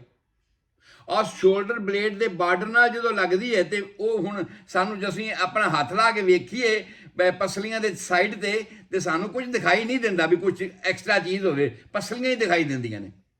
ਜੇ ਨੱਪਾਂਗੇ ਤੇ ਅਸੀਂ ਆਪਣੀ ਛਾਤੀ ਤੋਂ ਸਾਹਮਣੇ ਤੋਂ ਹੱਥ ਘੁੱਟ ਕੇ ਬੈਕ ਸਾਈਡ ਤੇ ਕੱਚਾਂ ਵਾਲੇ ਪਾਸੇ ਲੈ ਜਾਈਏ ਤੇ ਸਾਨੂੰ ਕੋਈ ਹੱਡੀ ਨਹੀਂ ਦਿਖਾਈ ਦਿੰਦੀ, ਪਸਲੀਆਂ ਦਾ ਹੀ ਪਤਾ ਲੱਗਦਾ। ਪਰ ਜੇ ਕਿਸੇ ਨੂੰ ਮਸਕੂਲਰ ਡਿਸਟ੍ਰੋਫੀ ਹੈ ਤੇ ਉਸ ਵੇਲੇ ਜਦ ਉਹ ਬਾਂਹ ਰੇਜ਼ ਕਰੇਗਾ, ਉੱਪਰ ਨੂੰ ਉਠਾਏਗਾ ਤੇ ਉਹ ਜਿਹੜੀ ਸਾਡੀ ਸਕੈਪੂਲਾ ਹੱਡੀ ਹੈ, ਜਿਹੜੀ ਸ਼ੋਲਡਰ ਬਲੇਡ ਆ, ਉਹ ਬਾਹਰ ਨੂੰ ਨਿਕਲ ਜਾਏਗੀ, ਬਾਹਰ ਵਾਲੇ ਪਾਸੇ ਨੂੰ, ਕੱਛਾਂ ਵਾਲੇ, ਜਿਵੇਂ ਸਰੀਰ ਤੋਂ ਕੋਈ ਵੱਖਰੀ ਚੀਜ਼ ਲੱਗੀ ਹੁੰਦੀ ਹੈ, ਖੰਭ ਲੱਗਿਆ ਹੁੰਦਾ ਨਾ ਸਰੀਰ ਤੋਂ ਵੱਖਰੀ, ਕਿਉਂਕਿ ਮਾਸਪੇਸ਼ੀ ਕੰਮ ਨਹੀਂ ਕਰ ਰਹੀ, ਢਿੱਲੀ ਹੋ ਗਈ, ਉਹਨੂੰ ਖਿੱਚ ਕੇ ਆਪਣੀ ਥਾਂ ਤੇ ਰੱਖਿਆ ਹੀ ਨਹੀਂ ਗਾ। ਤੁਸੀਂ ਤੇ ਬਾਂਹ ਉੱਚੀ ਕਰ ਰਹੇ ਹੋ ਨਾ, ਤੇ ਤੁਸੀਂ ਬਾਂਹ ਉੱਚੀ ਕਰ ਰਹੇ ਹੋ ਤੇ ਉਹ ਵਿਚਾਰੀ ਲਚਕ ਕੇ ਅੱਗੇ ਚਲੇਗੀ। ਜਿਵੇਂ ਬੱਚਾ ਤੁਰਨ ਲੱਗਾ ਤੇ ਇੱਕਦਮ ਲੱਤ ਜਿਹੜੀ ਹੈ ਪਿੱਛੇ ਰਹਿ ਗਈ, ਇੱਕ ਲੱਤ ਅੱਗੇ ਰੱਖੀ ਤੇ ਦੂਜੀ ਪਿੱਛੇ ਰਹਿ ਗਈ, ਤੁਰ ਨਹੀਂ ਸਕਿਆ, ਡਿੱਗ ਪਿਆ। ਇਸੇ ਤਰ੍ਹਾਂ ਹੀ ਸਾਡੀ ਇਹ ਅਸੀਂ ਐਕਸਰਸਾਈਜ਼ ਕਰਵਾ ਕੇ ਜਾਂ ਬੱਚੇ ਨੂੰ ਵੇਖਦੇ ਹਾਂ, ਜਦੋਂ ਡਾਇਗਨੋਸ ਕਰੀਦਾ ਤੇ ਬਈ ਬਾਹਾਂ ਚੁੱਕ ਕੇ ਦੇਖ, ਇੱਕ ਤਾਂ ਉਹਦੇ ਤੋਂ ਬਾਂਹ ਛੇਤੀ ਚੁੱਕੀ ਨਹੀਂ ਜਾਂਦੀ, ਦੂਸਰੀ ਗੱਲ ਜਦੋਂ ਉਹ ਬਾਂਹ ਚੁੱਕੇਗਾ ਹੀ ਤੇ ਸਾਨੂੰ ਪਤਾ ਲੱਗੇਗਾ ਉਹ ਜਿਹੜੀ ਸ਼ੋਲਡਰ ਬਲੇਡ ਵਾਲੀ ਜਿਹੜੀ ਹੱਡੀ ਹੈ ਪਿਛਲੇ ਪਾਸੇ ਸਾਡੀ ਸਕੈਪੂਲਾ ਦੀ, ਉਹ ਬਾਹਰ ਨੂੰ ਨਿਕਲ ਜਾਏਗੀ, ਦੋਨਾਂ ਸਾਈਡਾਂ ਤੇ ਬਾਹਰ ਨਿਕਲ ਜਾਏਗੀ। ਇਹ ਇੱਕ ਬਹੁਤ ਇੰਪੋਰਟੈਂਟ ਸਿੰਪਟਮ ਹੈ ਇਸ ਗੱਲ ਦਾ। ਸੋ ਵਾਕਮ ਬੜਾ ਅਨਈਜ਼ੀਨੈਸ ਹੁੰਦਾ ਹੈ, ਤੁਰਨਾ ਬੜਾ ਮੁਸ਼ਕਲ ਹੁੰਦਾ ਆ, ਮਾਸਪੇਸ਼ੀਆਂ ਜਿਹੜੀਆਂ ਉਹ ਕਮਜ਼ੋਰ ਹੋ ਜਾਂਦੀਆਂ ਨੇ। ਹਰ ਸਿਸਟਮ ਦੇ ਵਿੱਚ ਸਾਨੂੰ ਇਹਦਾ ਡਾਇਗਨੋਸਿਸ ਮਿਲਦਾ ਆ, ਕਿਉਂਕਿ ਜੈਨੇਟਿਕ ਕਰੈਕਟਰ ਹੈ ਨਾ।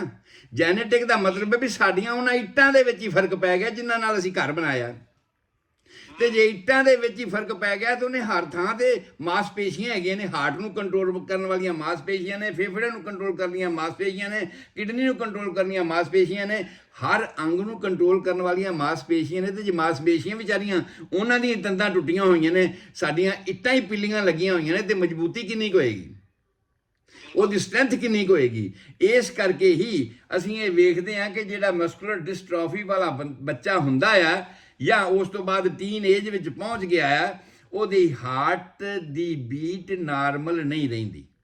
ਇਲੈਕਟ੍ਰੋਕਾਰਡੀਓਗ੍ਰਾਮ ਡਾਕਟਰ ਕਰਕੇ ਵੇਖਦੇ ਆ ਤੇ ਉਹਨਾਂ ਨੂੰ ਲੱਗਦਾ ਹੈ ਰਿਦਮ ਨਾਰਮਲ ਨਹੀਂ, ਪੈਲਪੀਟੇਸ਼ਨ ਉਹਦੀ ਜਿਹੜੀ ਬੀਟ ਹੈ ਉਹ ਨਾਰਮਲ ਨਹੀਂ ਹੈਗੀ। ਇਲੈਕਟ੍ਰੋਕਾਰਡੀਓਗ੍ਰਾਮ ਸਾਨੂੰ ਇਹ ਦੱਸਦਾ ਵੀ ਇਹਦੇ ਹਾਰਟ 'ਚ ਨੁਕਸ ਹੈ, ਪਰ ਹਾਰਟ ਦੇ ਵਿੱਚ ਕੋਈ ਇਸ ਤਰ੍ਹਾਂ ਦਾ ਨੁਕਸ ਨਹੀਂ ਹੁੰਦਾ, ਮਾਸਪੇਸ਼ੀਆਂ 'ਚ ਨੁਕਸ ਹੁੰਦਾ ਹੈ ਜਿਹਨੇ ਇਹ ਰਿਦਮ ਨੂੰ ਕੰਟਰੋਲ ਕਰਨਾ ਆ। ਇਸੇ ਤਰ੍ਹਾਂ ਹੀ ਕਿਡਨੀ ਦੇ ਵਿੱਚ ਕ੍ਰੀਟੇਨਾਈਨਸ ਇੱਕ ਟਾਈਪ ਦਾ ਤੱਤ ਹੈ ਜਿਹੜਾ ਕਿਡਨੀ ਦੇ ਵਿੱਚੋਂ ਫਿਲਟਰ ਹੁੰਦਾ ਹੈ, ਤੇ ਉਹਦੀ ਇੱਕ ਨਾਰਮਲ ਕੁਆਂਟੀਟੀ ਹੈ। ਜਦੋਂ ਉਹ ਨਾਰਮਲ ਕੁਆਂਟੀਟੀ ਵਿੱਚ ਰਹਿੰਦਾ ਆ ਤੇ ਸਰੀਰ ਦੇ ਵਿੱਚ ਕਿਸੇ ਤਰ੍ਹਾਂ ਦੀ ਕੋਈ ਸੋਜ, ਕੋਈ ਸਟ੍ਰੈਚ, ਕੋਈ ਇਸ ਤਰ੍ਹਾਂ ਦੀ ਤਕਲੀਫ ਨਹੀਂ ਹੁੰਦੀ। ਪਰ ਜਦੋਂ ਕ੍ਰੀਟੇਨਾਈਨ ਵੱਧ ਜਾਂਦਾ ਆ, ਉਸ ਵੇਲੇ ਮੂੰਹ ਤੇ ਚਿਹਰੇ ਤੇ ਕਈ ਵਾਰ ਸੋਜ ਪੈਣੀ ਸ਼ੁਰੂ ਹੋ ਜਾਂਦੀ ਹੈ, ਪੈਰਾਂ 'ਚ ਸੋਜ ਪੈਣੀ ਸ਼ੁਰੂ ਹੋ ਜਾਂਦੀ, ਮੋਟੇ ਅੰਗ, ਜਿਸ ਤਰ੍ਹਾਂ ਮੈਂ ਦੱਸਿਆ ਕਿ ਕਾਫ ਮਸਲ ਜਿਹੜੇ ਨੇ ਉਹ ਬਹੁਤ ਮੋਟੇ ਹੋ ਜਾਂਦੇ ਆ।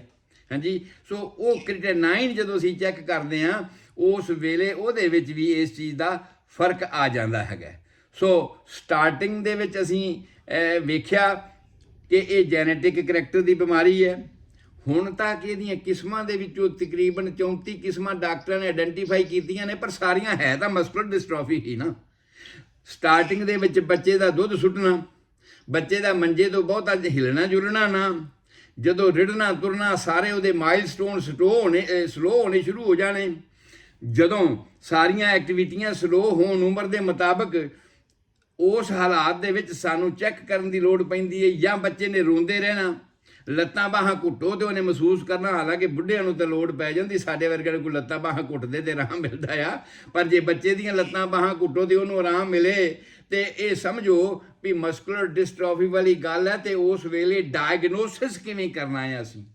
ਡਾਇਗਨੋਸਿਸ ਅਸੀਂ ਕਰਨਾ ਹੈ ਉਹਦੇ ਜੈਨੇਟਿਕ ਕਰੈਕਟਰ ਨੂੰ ਚੈੱਕ ਕਰਕੇ, ਜੀਨਸ ਨੂੰ ਚੈੱਕ ਕਰਕੇ, ਬਲੱਡ ਚੈੱਕ ਕਰਕੇ।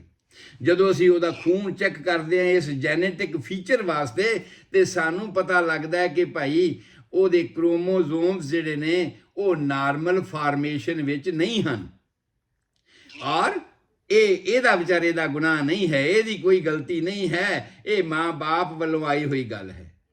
ਤੇ ਮਾਂ-ਬਾਪ ਦੀ ਵੀ ਗਲਤੀ ਨਹੀਂ ਹੈ, ਉਹਨਾਂ ਵੀ ਸ਼ਾਇਦ ਅੱਗੋਂ ਕਿਤੋਂ ਅਕਵਾਇਰ ਕੀਤਾ ਹੈ ਉਹ ਆਪਣੇ ਮਾਂ-ਬਾਪ ਵੱਲੋਂ, ਕਿਸੇ ਵੱਲੋਂ। ਪਰ ਇਹਦੀ ਖਾਸੀਅਤ ਇਹ ਆ ਕਿ ਕਈ ਜਨਰੇਸ਼ਨ 'ਚ ਚੀਮਾ ਸਾਹਿਬ ਕਈ ਜਨਰੇਸ਼ਨਾਂ ਬਿਲਕੁਲ ਬਿਨਾਂ ਸਿੰਪਟਮ ਤੋਂ ਰਹਿ ਜਾਂਦੀਆਂ ਨੇ, ਔਰ ਕਿਸੇ ਕਿਸੇ ਜਨਰੇਸ਼ਨ 'ਚ ਆ ਕੇ ਉਹ ਲੇਟੈਂਟ ਜਿਹੜਾ ਛੁਪਿਆ ਹੋਇਆ ਕਰੈਕਟਰ ਹੈ ਵੀਕਨੈਸ ਦਾ ਉਹ ਸਾਹਮਣੇ ਆ ਜਾਂਦਾ ਹੈ। ਸੋ ਇਸੇ ਕਰਕੇ ਅਸੀਂ ਕਿਹਾ ਸੀਗਾ ਸਟਾਰਟਿੰਗ ਦੇ ਵਿੱਚ ਭਈ ਬੁਰਾ ਭਲਾ ਕਹੋ ਕਿਸ ਕੋ ਕਹੀਏ ਸਗਲੇ ਜੀ ਤੁਮਾਰੇ ਜੀਓ, ਇਹ ਤੇਰੀ ਬਣਤਰਿਆ ਤੂੰ ਬਣਾਈ ਹੈ, ਕਿਹਦਾ ਗੁਨਾਹ ਕੱਢੀਏ ਅਸੀਂ। ਹਾਂਜੀ, ਇਸ ਬੱਚੇ ਦੇ ਵਿਚਾਰੇ ਦੇ ਵਿੱਚ ਜਿਹੜਾ ਹੋਇਆ ਆ ਉਹਦੇ 'ਚ ਜਿਹੜੀਆਂ ਤਕਲੀਫਾਂ ਆ ਰਹੀਆਂ ਨੇ ਕਿਸੇ ਦਾ ਗੁਨਾਹ ਨਹੀਂ ਹੈਗਾ। ਇਹ ਅਕਾਲ ਪੁਰਖ ਵੱਲੋਂ ਹੀ ਐਸੀ ਕੋਈ ਗੱਲ ਹੋਈ, ਪੀੜ੍ਹੀ ਦਰ ਪੀੜ੍ਹੀ ਤੁਰਦੀ ਆਈ ਤੇ ਅੱਜ ਇੱਥੇ ਆ ਕੇ ਸਾਹਮਣੇ ਆ ਗਈ ਹੈ। ਪਹਿਲਾਂ ਨਹੀਂ ਛੁਪੀ ਰਹੀ ਹੈ, ਨਹੀਂ ਪਤਾ ਲੱਗਿਆ, ਇੱਕ ਦੋ ਜਨਰੇਸ਼ਨ ਲੰਘ ਵੀ ਗਈਆਂ ਨੇ, ਉਹਨਾਂ ਨੂੰ ਕੁਝ ਵੀ ਨਹੀਂ ਹੋਇਆ। ਔਰ ਖਾਸ ਤੌਰ ਤੇ ਇੱਕ ਹੋਰ ਵੀ ਗੱਲ ਆ, ਲੜਕੀਆਂ ਵਿੱਚ ਇਹ ਘੱਟ ਹੁੰਦੀ ਹੈ, ਮੁੰਡਿਆਂ ਵਿੱਚ ਜ਼ਿਆਦਾ ਹੁੰਦੀ ਹੈ। ਹੁੰਦੀ ਲੜਕੀਆਂ ਵਿੱਚ ਵੀ ਹੈ ਪਰ ਮੁੰਡਿਆਂ ਵਿੱਚ ਇਹ ਜ਼ਿਆਦਾ ਹੁੰਦੀ ਹੈ। ਸੋ ਇਹ ਸਾਰੀਆਂ ਇਹਦੀਆਂ ਵੀਕਨੈਸਿਸ ਵਗੈਰਾ ਹੁੰਦੀਆਂ ਨੇ। ਹੁਣ ਇਲਾਜ ਦੇ ਤੌਰ ਤੇ ਜੇ ਮੈਂ ਕਹਾਂ, ਬੜੀ ਸੈਡ ਗੱਲ ਮੈਂ ਕਹਿਣ ਲੱਗਾ ਚੀਮਾ ਸਾਹਿਬ, ਕਿ ਆਮ ਤੌਰ ਤੇ ਹੁਣ ਤੱਕ ਇਹ ਸਮਝਿਆ ਜਾਂਦਾ ਸੀ ਕਿ ਮਸਕੂਲਰ ਡਿਸਟ੍ਰੋਫੀ ਵਾਲੇ ਬੱਚੇ ਜਿਹੜੇ ਨੇ ਜਾਂ ਲੋਕ ਨੇ ਉਹ 20 ਸਾਲ ਦੀ ਉਮਰ ਭੋਗਦੇ ਆ। ਔਰ ਅੱਜ ਕੱਲ੍ਹ ਜਿਹੜੀਆਂ ਐਡਵਾਂਸ ਟੈਕਨੋਲੋਜੀ ਦੇ ਨਾਲ ਮੈਨੇਜਮੈਂਟ ਇਹਦਾ ਹੋਣਾ ਸ਼ੁਰੂ ਹੋਇਆ ਹੈ। ਇਲਾਜ ਨਹੀਂ ਮੈਂ ਕਹਿ ਰਿਹਾ, ਮੈਂ ਮੈਨੇਜਮੈਂਟ ਕਹਿ ਰਿਹਾ, ਪ੍ਰਬੰਧ ਕਹਿ ਰਿਹਾ ਕਿ ਅਸੀਂ ਹਾਲਾਤਾਂ ਦਾ ਪ੍ਰਬੰਧ ਕਰ ਲੈਂਦੇ ਹਾਂ ਤੇ ਸਾਡਾ ਜਿਹੜਾ ਨੈਸ਼ਨਲ ਗ੍ਰਾਫ ਆ ਉਹ 27 ਸਾਲਾਂ ਤੱਕ ਪਹੁੰਚਿਆ। ਮੈਂ ਤੁਹਾਨੂੰ ਜਿਹੜੀ ਗੱਲ ਹੁਣ ਦੱਸਣ ਲੱਗਾ ਉਹ ਇਹ ਹੈ ਕਿ ਤੁਸੀਂ ਜਿਹੜੇ ਪੰਜਾਬ ਟਾਈਮ ਅਖਬਾਰ ਨਿਕਲਦਾ, ਉਹਨਾਂ ਦੇ ਇੱਕ ਐਡੀਟਰ ਸਨ ਵਿਚਾਰੇ, ਹੁਣ ਜੋ ਨਹੀਂ ਰਹੇ, ਅਮੋਲਕ ਸਿੰਘ ਜੰਮੂ, ਤੁਸੀਂ ਸੁਣਿਆ ਹੋਣਾ ਉਹਨਾਂ ਦਾ ਨਾਮ। ਔਰ ਮੈਂ ਉਹਨਾਂ ਦਾ ਕੇਸ ਰਿਪੋਰਟਰਾਈਜ਼ ਕੀਤਾ ਸੀ, ਔਰ ਉਹਨਾਂ ਦੇ ਕੇਸ ਨੂੰ ਮੈਂ ਦਵਾਈ ਦੇਣੀ ਸ਼ੁਰੂ ਕਰ ਦਿੱਤੀ ਸੀ। ਔਰ ਉਹ ਮੇਰਾ ਖਿਆਲ ਹੈ ਵੀ 65 ਸਾਲ ਦੇ ਕਰੀਬ ਹੋ ਕੇ ਚੜ੍ਹਾਈ ਕੀਤੇ ਆ, ਜਦੋਂ ਕਿ ਮੈਡੀਕਲ ਡਾਟਾ ਸਾਨੂੰ ਇਹ ਕਹਿੰਦਾ ਆ 20 ਤੋਂ 27 ਸਾਲ ਐਜ਼ ਐਨ ਐਵਰੇਜ ਕਰ ਲਓ। ਪਰ ਉਹ ਜਿਹੜਾ ਹੋਮਿਓਪੈਥਿਕ ਟ੍ਰੀਟਮੈਂਟ ਦੀ ਕਾਮਯਾਬੀ ਹੈ, ਕਿਉਂਕਿ ਐਲੋਪੈਥਿਕ ਤਾਂ ਕੁਝ ਐਸਾ ਹੈ ਨਹੀਂ ਜਿਹੜਾ ਉਸ ਚੀਜ਼ ਨੂੰ ਪ੍ਰਬੰਧ ਕਰ ਸਕੇ, ਪਰ ਸਾਡੇ ਹੋਮਿਓਪੈਥਿਕ ਟ੍ਰੀਟਮੈਂਟ ਦੇ ਵਿੱਚ ਇਸ ਤਰ੍ਹਾਂ ਦੀ ਚੀਜ਼ ਹੈਗੀ ਹੈ ਜਿਹੜੀ ਉਸ ਜੈਨੇਟਿਕ ਕਰੈਕਟਰ ਨੂੰ ਚਲਾ ਸਕਦੀ ਹੈ, ਸੰਭਾਲ ਸਕਦੀ ਹੈ, ਤਾਂ ਕਿ ਉਹਦੇ ਵਿੱਚ ਆਉਣ ਵਾਲੀਆਂ ਜਿਹੜੀਆਂ ਨਿਸ਼ਾਨੀਆਂ ਨੇ ਉਹ ਐਸੀਆਂ ਨਾ ਹੋਣ। ਹਾਲਾਂਕਿ ਉਹ ਆਖਰੀ ਸਮੇਂ ਦੇ ਵਿੱਚ ਉਹਨੇ ਬਾਹਾਂ ਦੇ ਵਿੱਚ ਕਲੈਂਪ ਪਾਏ ਹੋਏ ਸੀ, ਪੌੜੀਆਂ ਲੈ ਕੇ ਤੁਰਨ ਵਾਲੀਆਂ ਕੰਡੀਸ਼ਨਾਂ ਉਹਦੀਆਂ ਪਹਿਲਾਂ ਹੋ ਗਈਆਂ ਸੀ, ਲੱਤਾਂ ਬਾਹਾਂ ਜਿਹੜੀਆਂ ਚੱਲਦੀਆਂ ਨਹੀਂ ਸੀ, ਤੇ ਉਹਦੇ ਵਾਸਤੇ ਅਲੱਗ-ਅਲੱਗ ਚੀਜ਼ਾਂ ਦੀਆਂ ਜਿਹੜੀਆਂ ਬਣੀਆਂ ਹੋਈਆਂ ਨੇ ਉਹ ਉਹਨੇ ਪਾਣੀਆਂ ਸ਼ੁਰੂ ਕਰ ਦਿੱਤੀਆਂ ਸੀ। ਸੋ ਇਸ ਤਰ੍ਹਾਂ ਦਾ ਹਾਲਾਤ ਇਸ ਮਸਕੂਲਰ ਡਿਸਟ੍ਰੋਫੀ ਦੇ ਵਿੱਚ ਆਮ ਤੌਰ ਤੇ ਹੋ ਜਾਂਦਾ ਹੈ। ਸੋ ਮੈਂ ਸਮਝਦਾ ਵੀ ਸਾਡਾ ਟਾਈਮ ਹੀ ਹੋਣ ਵਾਲਾ ਹੈ, ਤੇ ਮੈਂ 2 ਮਿੰਟਾਂ ਦੇ ਵਿੱਚ ਇਸ ਗੱਲ ਨੂੰ ਦੁਹਰਾ ਰਿਹਾ ਵੀ ਇਹ ਜੈਨੇਟਿਕ ਕਰੈਕਟਰ ਦੀ ਬਿਮਾਰੀ ਹੈ, ਕਿਸੇ ਦੀ ਆਪਣੀ ਐਕਵਾਇਰਡ ਨਹੀਂ ਹੈ ਕਿ ਮੇਰੀ ਗਲਤੀ ਕਰਕੇ ਮੈਨੂੰ ਕੋਈ ਬਿਮਾਰੀ ਲੱਗ ਗਈ, ਇਸ ਤਰ੍ਹਾਂ ਦੀ ਗੱਲ ਨਹੀਂ ਹੈ। ਨਿਸ਼ਾਨੀਆਂ ਬਚਪਨ ਵਿੱਚ ਹੀ ਸ਼ੁਰੂ ਹੋ ਜਾਂਦੀਆਂ ਨੇ, ਪਰ ਜ਼ਿਆਦਾ ਪ੍ਰੀਵੈਲੈਂਟ ਜਿਹੜੀਆਂ ਨੇ ਟੀਨ ਏਜ ਬੱਚਿਆਂ ਵਿੱਚ ਆਉਣੀਆਂ ਸ਼ੁਰੂ ਹੋ ਜਾਂਦੀਆਂ ਨੇ ਜਦੋਂ ਉਹ ਬਾਹਰ ਦੇ ਲੋਕਾਂ ਨਾਲ ਵਰਤਣਾ ਸ਼ੁਰੂ ਕਰ ਦਿੰਦਾ ਹੈ। ਔਰ ਖਾਸ ਤੌਰ ਤੇ ਹਰ ਸਰੀਰ ਦੇ ਸਿਸਟਮ ਦੇ ਜਿਹੜੇ ਮਾਸਪੇਸ਼ੀਆਂ ਨੇ ਉਹ ਵੀਕ ਹੋ ਜਾਂਦੀਆਂ ਨੇ, ਸਟ੍ਰੈਚ ਖਿੱਚੀਆਂ ਜਾਂਦੀਆਂ। ਬੇਸਿਕਲੀ ਲਫ਼ਜ਼ ਹੈਗਾ ਖਿੱਚਿਆ ਜਾਣਾ, ਚਿਹਰਾ ਖਿੱਚਿਆ ਜਾਣਾ, ਧੌਣ ਖਿੱਚੀ ਜਾਣੀ। ਹਾਲਾਂਕਿ ਨਾਰਮਲ ਹਾਲਾਤ ਵਿੱਚ ਤਾਂ ਕੋਈ ਐਸੀ ਗੱਲ ਨਹੀਂ ਹੋਣੀ ਚਾਹੀਦੀ, ਪਰ ਉਹ ਲੱਗਦਾ ਜਿਵੇਂ ਹਮੇਸ਼ਾ ਹੀ ਬਹੁਤ ਜ਼ੋਰ ਲਾ ਕੇ ਸਿਰ ਨੂੰ ਚੁੱਕਿਆ ਹੋਇਆ, ਧੌਣ ਖਿੱਚੀ ਹੋਈ ਹੁੰਦੀ ਹੈ। ਹਾਂਜੀ, ਸੋ ਮੈਂ ਸਮਝਦਾ ਵੀ ਸਾਡਾ ਸਮਾਂ ਸਮਾਪਤ ਹੋ ਰਿਹਾ ਹੈ।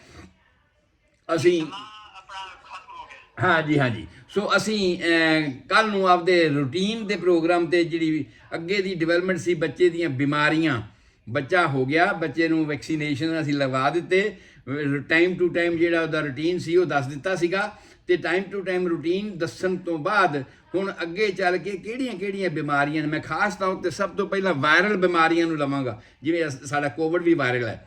ਸੋ ਵਾਇਰਲ ਬਿਮਾਰੀਆਂ ਨੂੰ ਲਵਾਂਗਾ ਜਿਹੜਾ ਇਸ ਜੰਮਦੇ ਬੱਚੇ ਨੂੰ, ਨਵ ਜੰਮੇ ਬੱਚੇ ਨੂੰ ਅਡਲਟੈਂਟ ਏਜ ਪਹੁੰਚਣ ਤੱਕ ਹੁੰਦੀਆਂ ਨੇ, ਤੇ ਉਹਨਾਂ ਦਾ ਕੀ ਪ੍ਰੀਕਾਸ਼ਨ ਕੀਤਾ ਜਾਂਦਾ, ਕੀ ਇਲਾਜ ਕੀਤਾ ਜਾਂਦਾ, ਉਸ ਸੰਬੰਧ ਵਿੱਚ ਆਪਾਂ ਅੱਗੇ ਕੱਲ੍ਹ ਨੂੰ ਪ੍ਰੋਗਰਾਮ ਨੂੰ ਲੈ ਕੇ ਚੱਲਾਂਗੇ। ਕਿਸੇ ਮੇਰੇ ਵੀਰ ਦਾ ਕੋਈ ਸਵਾਲ ਹੋਵੇ ਤੇ ਉਹ ਤੁਹਾਨੂੰ ਦੱਸ ਸਕਦਾ ਹੈ ਜਾਂ ਮੈਨੂੰ ਦੱਸ ਸਕਦਾ ਹੈ। ਮੇਰਾ ਫ਼ੋਨ ਨੰਬਰ 4086871899 ਹੈ। ਈਮੇਲ ਐਡਰੈਸ ਹੈ homeomedicine@yahoo.com, HOMEOMEDICINE@yahoo.com। ਕਿਸੇ ਵੀ ਵੇਲੇ ਈਮੇਲ ਕਰਕੇ ਜਾਂ ਫੋਨ ਕਰਕੇ ਵੀ ਤੁਸੀਂ ਆਪਣਾ ਕੋਈ ਵੀ ਬਿਮਾਰੀ ਸੰਬੰਧੀ ਵਿਚਾਰ ਕਰਨਾ ਚਾਹੁੰਦੇ ਹੋ ਤੇ ਕਰ ਸਕਦੇ ਹੋ। ਕੋਈ ਸੈਕੰਡ ਓਪੀਨੀਅਨ ਲੈਣਾ ਚਾਹੁੰਦੇ ਹੋ ਜਾਂ ਹੋਮਿਓਪੈਥਿਕ ਤਰੀਕੇ ਰਾਹੀਂ ਇਲਾਜ ਕਰਵਾਉਣਾ ਚਾਹੁੰਦੇ ਹੋ ਤੇ ਤੁਸੀਂ ਮੈਨੂੰ ਕਾਲ ਕਰ ਸਕਦੇ ਹੋ। ਤੁਹਾਡਾ ਸਾਰਿਆਂ ਦਾ ਰੱਬ ਰਾਖਾ। ਕੱਲ੍ਹ ਨੂੰ ਆਪਾਂ ਇਸੇ ਟਾਈਮ 'ਤੇ ਇਸੇ ਰੇਡੀਓ ਦੇ ਉੱਪਰ ਫਿਰ ਦੁਬਾਰਾ ਮਿਲਾਂਗੇ। ਸਤਿ ਸ੍ਰੀ ਅਕਾਲ। आदाब, नमस्कार। दोस्तों सत श्री अकाल।